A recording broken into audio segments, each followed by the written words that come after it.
À l'émission Tête à Tête, ce mois-ci, j'ai le plaisir de recevoir une grande dame de la baie des Chaleurs. Il s'agit de Mme Raymonde Arsenault. Bonjour, Mme Arsenault. Bonjour, Maryse. Merci beaucoup d'ouvrir les portes de votre maison. Nous sommes chez vous, dans votre demeure, à Maria. Bon, ben, c'est un grand plaisir. Madame Arsenault, on vous a connu, moi je vous ai connu à la télévision communautaire. On a fait beaucoup d'entrevues avec vous concernant le fameux pèlerinage terre-mer de la Gaspésie, que vous avez vous avez initié quand même une partie de ce pèlerinage. Et on a le plaisir aujourd'hui de parler avec vous pour apprendre à vous connaître mieux, savoir qui vous êtes. Alors moi, je sais que vous êtes né dans un petit village qui s'appelle Saint-Louis-de-Gonzague. Est-ce que je prononce bien? Oui, exactement. Alors, Saint-Louis-de-Gonzague, c'est une petite colonie qui a été fermée autour des années, je pense, début des années 70. Moi, ma famille était partie là, depuis une bonne décennie à ce moment-là. Alors, je suis la deuxième d'une famille. Nous sommes 4 filles. Il n'y avait pas de garçons dans notre famille. Et je dirais que le fait d'être né dans un si petit milieu, en pleine nature, m'a laissé un bel héritage. Oui? Ah oui, oui. Alors, je suis... amant de la nature? Ah oui, oui. Je suis très connectée à la nature. Beaucoup, oui. Oui, oui, oui. Alors, c'est un bel héritage un que bel ma héritage. famille m'a laissé. Oui, oui, oui. Alors, vous avez parti dans quelle année de ce petit village-là qui a été fermé? Je pense que nous sommes partis autour des années 62-63. Ça doit laisser des traces quand même dans un... Oui. Alors, Maryse, autant que je puis dire que j'ai gardé quelque chose de bien vivant au niveau de nature, parce que comme il n'y avait pas de garçon, j'étais assez près de mon père pour aller à la pêche, aller à la chasse avec lui. D'ailleurs, durant les dernières années qu'il a vécues, on est allé souvent faire des pique-niques, etc. Par ailleurs, je vous dirais qu'on reste quand même avec une impression que des racines très importantes sont coupées. Oui? Oui, oui, oui. C'est comme si que, à un moment donné, on vient un petit peu de nulle part. On n'a pas de repères. On n'a pas de repères. On n'a pas de repères. Alors, je suis allée souvent avec ma sœur, entre autres, aux Petites Fraises. Alors, notre premier chez nous, c'était Saint-Louis-de-Gonzague. Oui. Et je n'ai pas de gêne à dire que je viens d'un si petit milieu. Alors, même pour rire, Maryse, j'ai déjà dit, ben, il y avait quand même des gens intelligents à Saint-Louis-de-Gonzague. Oui. Alors, il faut mettre un peu d'humour dans tout ça. Entre autres, M. Dalvida Leblanc, que j'ai interviewé le mois passé, qui vient lui aussi de ce petit village. Exactement. Alors, vous l'avez côtoyé, vous l'avez connu? Oui, j'ai connu sa famille parce que c'est le cousin propre de ma mère. Et d'ailleurs, c'est 2 sœurs qui sont missionnaires du Christ-Roi, dont l'une, sœur Yolande Leblanc, est à Signo, où je suis allée 9 fois faire du bénévolat. Et Patricia Leblanc, qui est une missionnaire du Christ-Roi, est en charge de la maison des missionnaires du Christ-Roi à Gaspé. Alors, vous êtes parti de votre petit village. Nous sommes déménagés à Carleton. À Carleton. Alors, j'ai terminé mon secondaire à Carleton et ensuite de ça, je suis allée faire mon cours d'infirmière à Gaspé avec les Augustines. OK. Parce qu'en 1967, le cégep a commencé en 68. Alors, c'était vraiment là, la dernière année, on appelait ça le cours traditionnel. Vous avez connu, c'est quoi, aller à l'école avec les sœurs? Exactement. Alors, dans ma vie, il y a eu beaucoup de religieuses. Alors, à Saint-Louis même, il y avait les Sœurs de la Charité qui sont venues nous enseigner. Puis, je vous dirais que ça a eu une influence. Oui? Oui, oui, ça a eu une influence parce que ça a nourri ma foi. OK. Alors, j'étais une bonne étudiante. Je pense que j'étais très vaillante. Je réussissais bien, mais j'étais très intéressée. J'avais déjà, en bas âge, là, je dirais, une bonne dose de curiosité intellectuelle. Et mes professeurs, même des professeurs laïcs, que je garde un très, très bon souvenir. Et entre autres, il y a eu des religieuses. Et lorsque je suis déménagée à Carleton, alors c'était les Sœurs de la Charité. Je suis allée à Gaspé, c'était les Augustines. Et oui, ça a été très intéressant. Très intéressant. Je pense que ça a été un avantage. Oui? Oui, oui. Puis regardez, lorsque j'ai été professeur aussi, aujourd'hui, lorsque je rencontre mes anciens étudiants, j'ai eu une bonne influence aussi. Fait que là, vous me dites que vous avez étudié comme infirmière, vous avez pratiqué un peu, puis plus tard, vous avez Oui. été professeur. Oui. Alors, lorsque j'ai fini mon cours d'infirmière, je suis partie pour Sherbrooke, OK. parce que mon amoureux de l'époque étudiait à Sherbrooke. Et j'ai travaillé 3 ans à l'Hôtel-Dieu de Gaspé. Mais OK. nous avions le désir de revenir à Gaspésie. Mhm. La mer nous manquait énormément. On venait Déraciner le foie, c'est assez. sporadiquement, puis on partait avec toujours un peu de nostalgie. Oui. Alors, lorsque je suis revenue à Gaspé, dans les années 73, même si j'avais seulement un cours d'infirmière, Oui. on avait besoin de professeurs. Et je vous dirais, Maryse, que dans ma vie, j'ai fait beaucoup de choses que je ne savais pas faire. OK. Alors, je suis une visuelle avec un kinesthésique, je dirais, très important lorsqu'il s'agit de prendre des décisions. OK. Oui. Alors... Vous avez la foi. J'ai la foi, Donc, puis faire du hors-piste, ça m'a jamais fait, ça m'a jamais fait peur. Alors, je me suis, j'ai appliqué sur un poste pour enseigner. J'ai enseigné la médecine-chirurgie et je faisais des stages avec les étudiants. Je peux vous dire que j'ai travaillé fort. Vous étiez comme un éclaireur. Vous êtes quelqu'un qui allait au-devant, qui n'avait pas peur justement de... Oui. Hein, Oui. Puis, savez-vous, Maryse, j'ai toujours eu présent à l'idée et le désir que mes étudiants soient meilleurs que moi. L'élève dépasse le maître. Oui, alors pourquoi pas? Puis, savez-vous, oui, parce que, regardez, dans le fond, je me dis, moi, j'avais eu des professeurs qui m'avaient tellement allumé. OK. Vous voulez faire comme pareil? Puis, j'ai eu des étudiants qui, aujourd'hui, ont des postes très importants.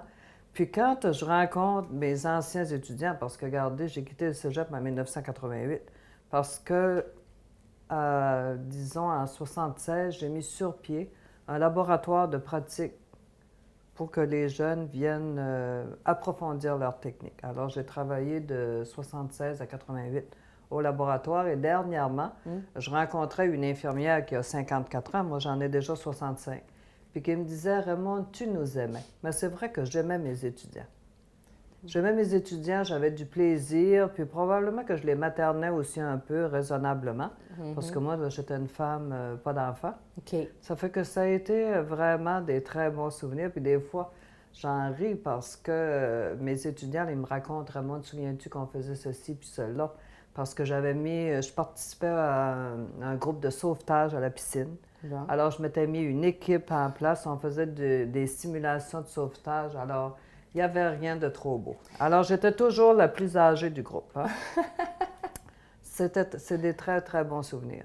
Vous êtes quand même, ce que je peux voir jusqu'à maintenant, un homme sauveur. Vous voulez sauver le monde déjà très Non, tôt. pas nécessairement, Maryse, non. Peut-être l'améliorer. Oui. Puis, gardez pas avoir peur du ridicule. OK.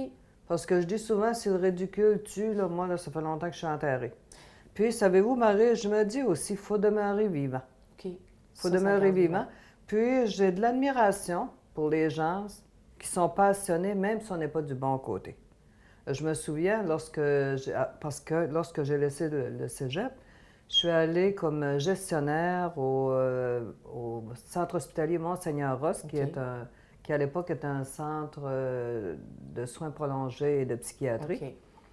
Puis, je n'étais pas syndiquée, puis j'étais toujours comme assis entre deux chaises, mais je voyais des représentants syndicaux. Je me souviens une fois d'un président de syndicat, je le regardais, puis je me disais, bien, il est vivant, lui. Oui. Oui, oui. Alors, je pense qu'on n'a pas nécessairement besoin de toujours être du même côté, mais par contre, dans le respect. On n'a pas à juger les autres, là. Non. Alors, quand ça, c'est respecté, bien, savez-vous, j'ai beaucoup d'admiration pour les gens qui défendent une cause. Mais comme je vous dis, Maryse, dans le respect, on n'a pas à juger les autres. Vous défendez aussi beaucoup un peuple. On vous a connu comme étant missionnaire en Haïti. Comment le goût vous est venu de partir en Haïti, aider ce peuple-là? Bon, mais regardez, Maryse, là, c'est une grande histoire, hein, parce que lorsque j'étais jeune, probablement aussi parce que j'ai étudié dans un environnement où il y avait des religieuses. Oui. Mais savez-vous, ces religieuses-là, je vous dirais, là, leur but, c'était pas de nous évangéliser. Non. Non, non, non, non. C'était des femmes que je dirais très authentiques, puis qui avait le goût de nous donner le meilleur qu'ils pouvaient. Faire Oui, sortir parce de que vous ce qui c'était était leur meilleur. façon d'être qui venait nous nourrir et nous donner du gaz pour faire autre Ouais. chose. OK. Alors, c'était des modèles. À l'époque, si ça avait été plus accessible Oui. d'être une missionnaire laïque, OK. ça m'aurait probablement bien charmé. Mais à ce moment-là, là, les femmes, là, on ne partait pas toutes seules. Il fallait faire une religieuse. OK. C'était la seule condition pour pouvoir Ben, partir. c'était comme à peu près de cette façon-là que ça fonctionnait. OK. Puis, ça me disait rien faire une religieuse. Non. Non, non, non, non, non, pas du tout. Vraiment pas. Non, non, non, vraiment pas. Alors, lorsque j'ai eu l'âge d'être en amour, alors Oui. ça, c'est venu comme un peu mettre ça de côté. Je me Mhm. suis mariée, mais lorsque j'ai divorcé, là, je me suis vraiment reposé la question. OK. C'est revenu. Oui, oui, puis regardez, c'était quasi, je vous dirais, pas un cas de conscience, mais c'était un questionnement qui me dérangeait. Un appel Alors, fort. un matin, je me suis levée, puis je me souviens d'avoir dit fort, c'est correct, je vais gérer ça, je vais aller voir qu'est-ce qu'il y a en arrière de ça. OK. Mais là, je me disais, mon Dieu, là, j'espère que je ne ferai pas une sœur, je ne sais pas pourquoi j'avais cette crainte-là. T'avais une peur que c'était ça. Alors, je me suis payé un traitement différé de 6 mois que j'ai payé avant parce que les dettes, c'est pas quelque chose que je trouve très, très intéressant. J'aimais Ouais. mieux partir puis que mes choses soient payées La et tête revenir. tranquille. OK. Alors, je suis allée en Guyane française. OK. Et là, Maryse, pour me trouver un endroit pour aller faire 6 mois de bénévolat, ben, c'était un problème terrible. Oui. Alors, comme je partais sur une courte période de temps, 6 mois, Mhm. et que je ne parlais que le français, ben là, toutes les portes étaient fermées. OK. Alors, j'ai fini par le biais d'une personne qui connaissait les Sœurs Saint-Paul de Chartres, parce que ça prenait quelqu'un pour dire que j'avais de l'allure, puis que j'étais pas... Ben oui, parlez pour vous en votre oui, nom. oui. Alors ça, mais ça a débloqué le dossier et j'ai eu une ouverture pour aller 6 mois en Guyane française. Et voilà. Alors, ça a été une expérience très enrichissante. Mais savez-vous, Maryse, partir comme laïque, comme missionnaire, c'est très exigeant. Sûrement. Oui, parce qu'on arrive dans un milieu où les gens ne nous ont pas demandé d'aller. Alors, C'est c'est ça. nous qui se sont invités. Oui. Alors, là, Avec une autre couleur, une autre façon Exactement, de penser. exactement. Puis, regardez, il faut quand même être productif, puis amener notre apport, puis s'adapter. Oui. Alors, ça prend, je dirais, un bon équilibre, ça prend une bonne santé physique, puis un bon équilibre mental. Sûrement. Oui, parce que là, on est loin de chez nous, là. La Guyane française, c'est en haut du Brésil. Est-ce que là, vos déracinements de votre enfance vous ont aidé, vous pensez, à vous intégrer en Haïti dans ce milieu? Mais là, après cette première expérience-là, ben là, parce que là, je revenais travailler. Oui. Alors, après cette première expérience-là, je savais que lorsque je serais retraitée, que je ferais de l'aide humanitaire. OK. Et avant de partir pour la Guyane française, j'avais quand même sœur Yolande Leblanc, qui est la cousine de ma mère, qui est en Haïti. Alors, j'avais comme un petit peu exploré si c'était possible pour en Haïti, mais c'était trop compliqué en Haïti, là. Ah oui, Il y à cette avait époque-là, un c'était trop compliqué. soulèvement de la communauté et ça brassait. OK. Alors, c'était pas le temps, là. Ça aurait pas été rendre service à quelqu'un qui avait jamais fait d'aide humanitaire de l'accueillir. Alors, je suis allée avec les Sœurs Saint-Paul en Guyane française. OK. Alors, j'ai travaillé comme... on m'a mis responsable d'un dossier de thérapie occupationnelle. Alors, quelque chose que j'avais jamais fait. Puis ça, probablement que c'est venu un petit peu développer le petit côté créatif que j'avais. OK. Que vous avez exploité quand même, ce côté Oui, créatif-là. oui. Il était endormi, puis là, Oui, vous, oui, oui, OK, il s'est exactement. réveillé. Alors là, j'organisais des activités pour un centre de personnes âgées. Alors, j'étais dans un centre de personnes âgées. Peut-être, là, je devais avoir des fois 20-25 personnes qui participaient. Vous avez Oui. bien été Alors, reçu. j'ai même donné des cours, une formation un peu basique sur l'accueil de l'autre aux employés. Wow. J'ai fait une table ronde sur la mort. Alors, lorsque j'ai parti, je commençais à sortir, parce que la Guyane, c'est un pays où il y a beaucoup de nationalités différentes. OK. C'est Le quand port même- d'armes est permis, alors c'est un milieu où ça bouge. Et lorsque j'ai eu fini de travailler, ben, là, à ce moment-là, ben, je j'ai commencé à aller en Haïti. Je suis allée 9 fois là, jusqu'à 9 présent. fois en Haïti, Ouais, quand ouais, même. ouais. Qu'est-ce que vous avez retenu de ce peuple-là ou de ces missions-là, l'aide que vous avez apportée? L'aide que l'on apporte, Maryse, je dirais que c'est difficilement quantifiable. Ce que ça m'a appris particulièrement, là, c'est d'accueillir l'autre avec ce qu'il est en mesure de nous donner. OK. Parce que je dois avouer que j'ai quand même une personnalité forte, j'ai beaucoup de possibilités. Alors, ça, c'est venu comme un petit peu temporiser des choses, puis accueillir qu'on reçoit ce que l'autre est capable de donner. Hein? Mhm. Alors... Est-ce que vous avez développé un attachement avec Ah oui, ouais, certainement, certainement. Puis garder un attachement avec des Haïtiens, des Haïtiennes de là-bas à différents niveaux, là, avec qui j'ai gardé un contact que je dirais très précieux. Pourquoi vous avez senti cet appel-là d'aller à l'étranger, donner votre aide, votre temps? Pourquoi c'était pas plus centré ici? Je vous juge pas, là. Vous voulez comprendre, oui, hein, Maryse? comprendre. Alors, Maryse, Mère Teresa a déjà dit, puis regardez, je lui donne raison à 200 %. Mère Teresa a déjà dit qu'on n'avait pas besoin nécessairement de s'en aller en Inde, à Calcutta, pour aider les autres, alors que notre voisin d'en face y a besoin. Puis regardez, c'est très, très vrai. C'est très, très vrai, parce que lorsqu'on part pour faire une mission humanitaire, en fait, compte, là, on se détache de tout ce qu'il y a ici. Oui. Les comptes, les téléphones, nos engagements envers un, envers l'autre. Alors, on boucle tout ça, puis on s'en va dans un autre dossier, une petite parenthèse dans notre quotidien qui peut durer 1 mois, 5 semaines, 3 semaines. Je suis allée à des moments variables.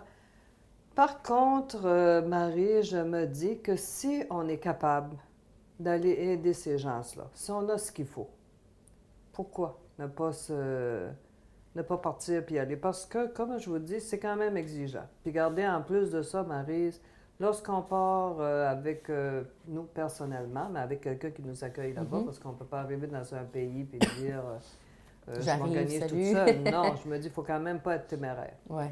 Ça fait que il y a beaucoup de choses à penser. Oui. Ouais.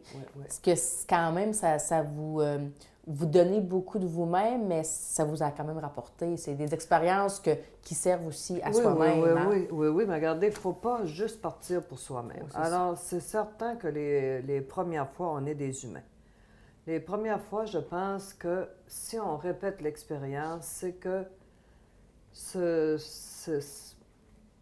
don-là qu'on fait volontairement est venu suffisamment nous enrichir. Puis regardez, Marie, ce qui arrive aussi, c'est ce que je voulais vous dire, c'est que c'est nous qui payons nos dépenses. Alors, il faut quand même économiser un petit peu d'argent et tout ça. Alors, je pense que quand on passe toutes ces étapes-là, quand on arrive dans un pays où on va aider, bien, c'est parce que vraiment, on a le goût d'aider. C'est sûr, on est rendu là.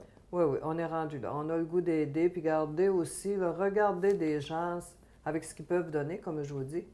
Puis les regarder aussi, on est tous des humains. Là. Oui. On peut avoir dans certains domaines un petit peu plus d'aptitude que l'autre, mais vis-à-vis le bon Dieu, là, on est tous ses enfants. Hein?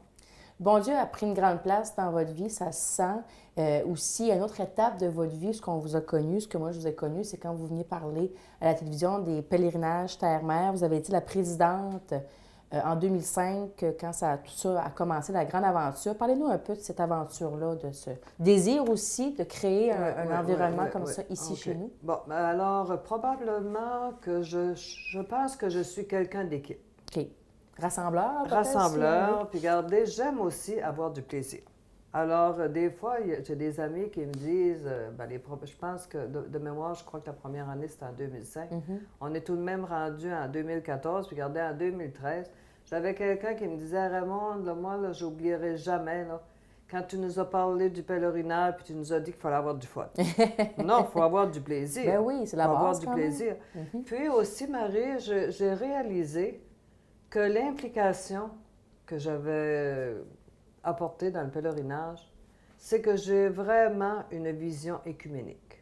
Qui est, pour les gens? Je suis catholique.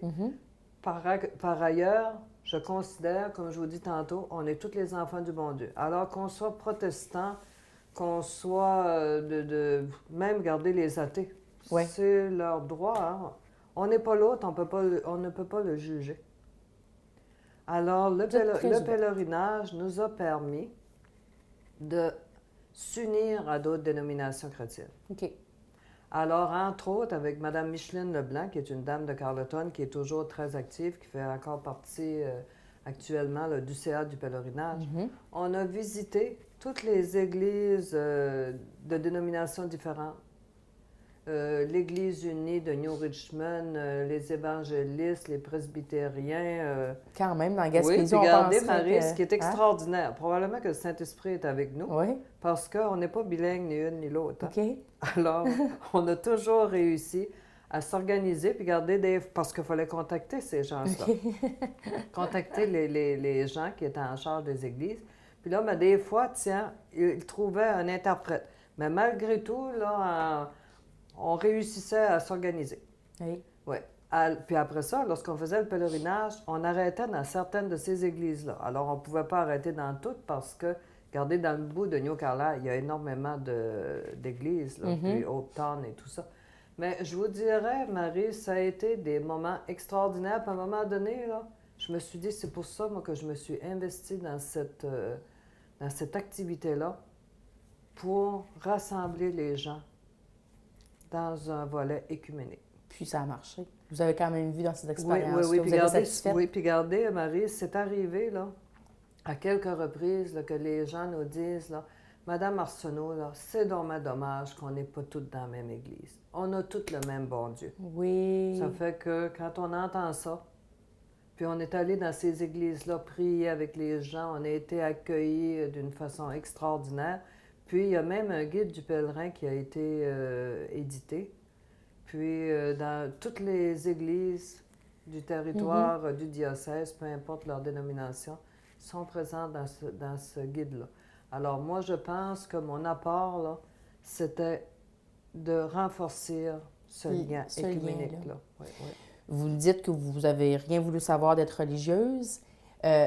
Vous venez quand même d'une époque où la religion était plus présente.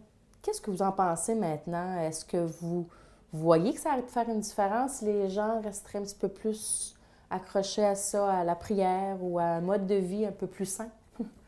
Ça, c'est très difficile. Ma Maryse, là, je vais vous faire rire. Hein. Savez-vous, là, j'étais vraiment pas faite pour la vie en communauté parce que je ne suis pas docile.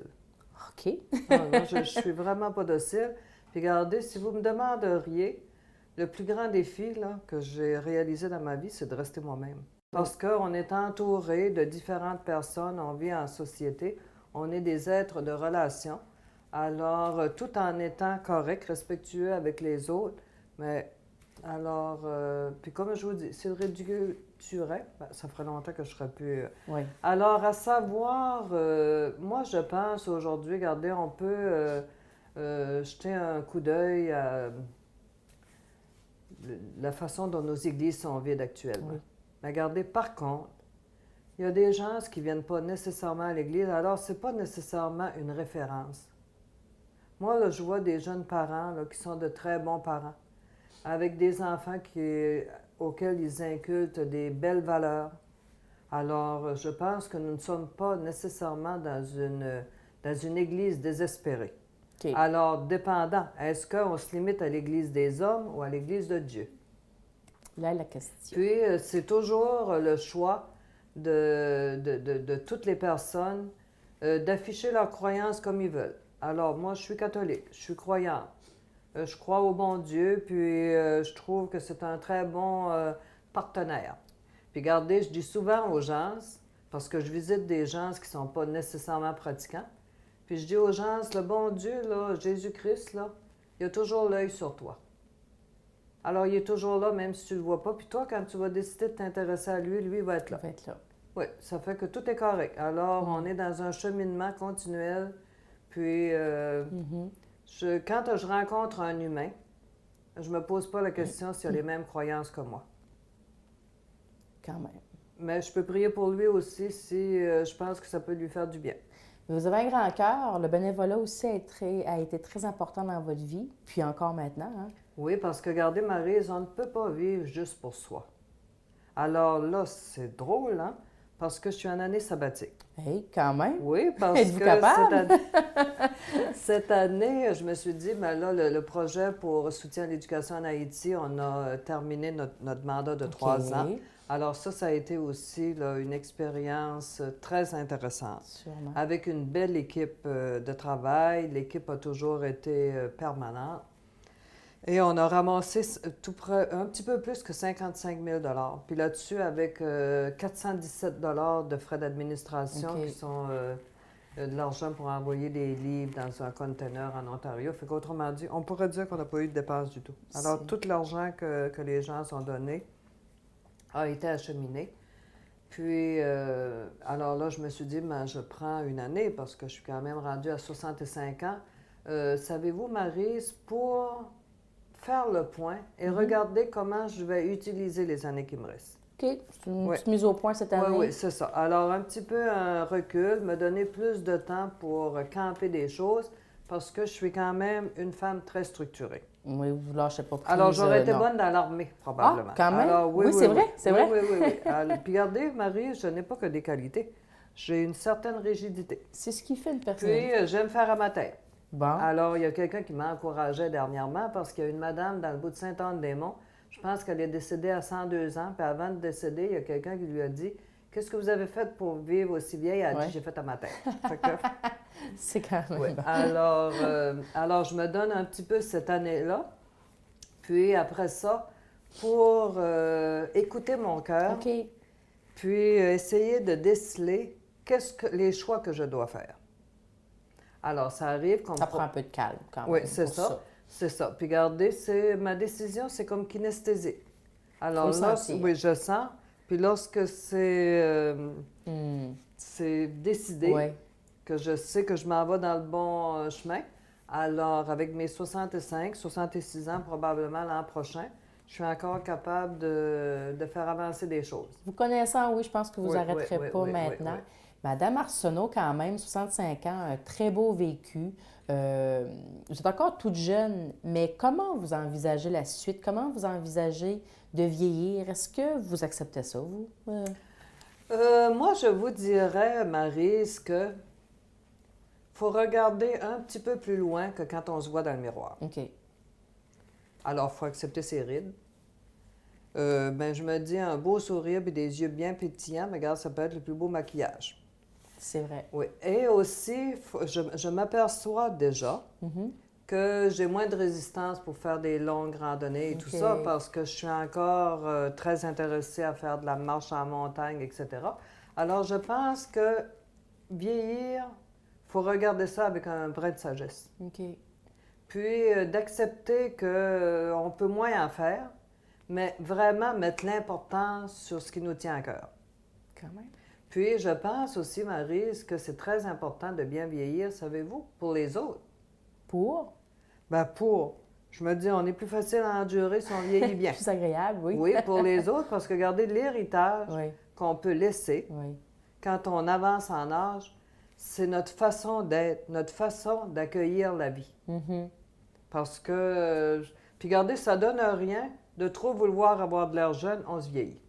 Oui, alors, il faut quand même être raisonnable, puis savoir un petit peu quantifier ce que l'on va faire. Mais je trouve que c'est une période très intéressante. Quand même. Très, très intéressante parce qu'on a une vision différente. Je trouve que la jeunesse est extraordinaire. Je regarde mes nièces, mes neveux, puis je me dis, regarde, des gens plein de talent, avec une façon de voir qui est différente, puis c'est notre relève. Oui. Alors... il y a plein de possibilités de nos jours. Oui, exactement. Et puis vous êtes probablement, Maryse, dans cette catégorie-là. Tellement de possibilités des fois qu'on ne peut pas faire des choix. Et c'est sûr, bon, on a une grande vie, mais on ne peut pas passer à côté. On est tous mortels. C'est ça. Alors, la mort, qu'est-ce que vous pensez de tout ça? Est-ce que ça vous effraie, vous? Est-ce que c'est un monde qui vous effraie, qui vous lève le poil sur les bras ou non? Ou c'est quelque chose que... qui fait partie de la vie? Bon, savez-vous, il y a des grands personnages que lorsqu'ils parlaient de la mort, c'était quelque chose là, qu'il fallait accueillir quasiment dans la joie, puis sur leur lit de mort, c'était pas si simple. Alors, je pense là, que c'est une grâce hein, de bien mourir, Oui. de mourir dans la dignité. Puis, faut un petit peu là, comme venir nourrir cette idée-là. Moi, je voudrais pas mourir désemparé. OK. Oui, alors je pense que je me croise les doigts Ouais. puis je me dis ça se passera bien. Puis Marie, ici, là, on est juste ici en passant. Si on est croyant, il faut quand même croire là, que quelqu'un là, va nous attendre, des bras plus puissants que Oui. des bras humains Oui. vont nous accueillir si on croit en Dieu. Parce que sans ça, à quoi ça sert, tout ça? Ça n'a pas de sens. Si on croit en Dieu, puis non, je vois ça d'une façon très réaliste. Je me dis, j'ai eu la chance jusqu'ici de vivre 65 ans, Oui. alors qu'il y a des gens, des enfants qui meurent, des gens qui sont handicapés dans des chaises roulantes, des gens qui ont des problèmes au niveau santé mentale et tout ça. Je me dis, jusqu'ici, la vie m'a fait un beau cadeau. Puis, savez-vous, Maryse, comme je n'ai pas d'enfant, les amitiés pour moi sont très précieuses et je les nourris. Oui. Et j'ai même acheté ma pierre tombale qui est dans le cimetière de Carleton. Bon, c'est fait. Et j'ai fait écrire l'amitié est le reflet de l'amour de Dieu. Ah! D'Henry Nouwen, un auteur, un jésuite qui est décédé il y a quelques années. Alors moi, ça me rejoint beaucoup. Est-ce que ça vous a manqué dans une partie de votre vie, les enfants, ou vous êtes en paix avec ça? C'est Disons un choix que vous avez fait? Ou... il y a des gens qui ont vivent des difficultés beaucoup plus grandes que ça. Oui. Alors, ça m'a permis de faire autre chose. Puis, regardez, faut pas regarder ce qu'on n'a pas. Non. Il faut regarder ce qu'on a. Ça vous a permis d'aller justement aider d'autres gens? Oui, mais regardez, j'aurais pu d'autres aussi peuples. m'apitoyer sur mon sort puis avoir la larme à l'œil. Oui. Non, je me dis, non, c'est pas ça que la vie me demandait. Alors...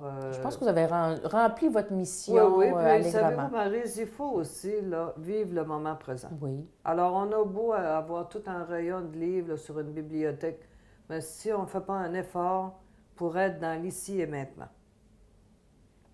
Alors ça, c'est très intéressant. Puis regardez, quand je suis allée en Guyane française, j'ai travaillé ce petit côté-là. C'est là que vous avez compris c'était Oui, quoi oui, l'ici oui. et maintenant? Exactement, exactement. Parce que c'est rendu, on pourrait dire, notre nouvelle religion. On entend beaucoup parler de ça, le Oui. moment présent. Oui, regardez, Maryse, lorsqu'on est dans le moment présent, on est connecté à plus grand que nous. C'est là le secret. C'est ça, exactement.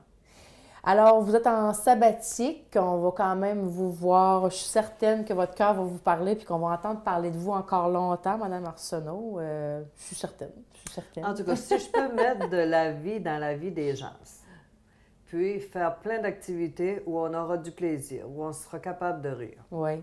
Qui est Mme Arsenault en quelques mots? Je dirais peut-être une petite originale qui aime la nature, qui aime avoir du plaisir, puis qui aime faire à sa tête aussi un peu. Oui, en respectant aussi son prochain. Oui, exactement, en respectant son prochain. Bien, continuez de faire à votre tête. On a besoin de gens comme vous. Mais par contre, Marie, je suis capable de me rallier à d'autres idées aussi. Quand même. Oui, oui, oui. Non, non, je ne suis pas toquée puis dire... Vous n'avez pas des œillères. Vous êtes capable. Non, vous avez un non. esprit ouvert. Mais quand même. je suis capable d'avancer puis faire du hors-piste. Alors, une vie d'éclaireur. On vous souhaite encore beaucoup d'années florissantes avec plein d'amour. Puis merci beaucoup de l'entrevue aujourd'hui, de vous avoir livré comme ça, à cœur ouvert, à l'émission Tête à Tête. C'était un honneur. Merci beaucoup, Marie. Ça a été très intéressant. Alors, c'est pas la première fois qu'on se rencontre et j'en garde de précieux souvenirs, Marie. Mais merci. Ça peut Merci avoir inspiré quelques gens à la maison de s'offrir. Hein, Exactement. Puis garder d'être soi-même. Hein? Alors, on se quitte sur ces quelques mots. Restons nous-mêmes. Merci beaucoup. Merci, Marie.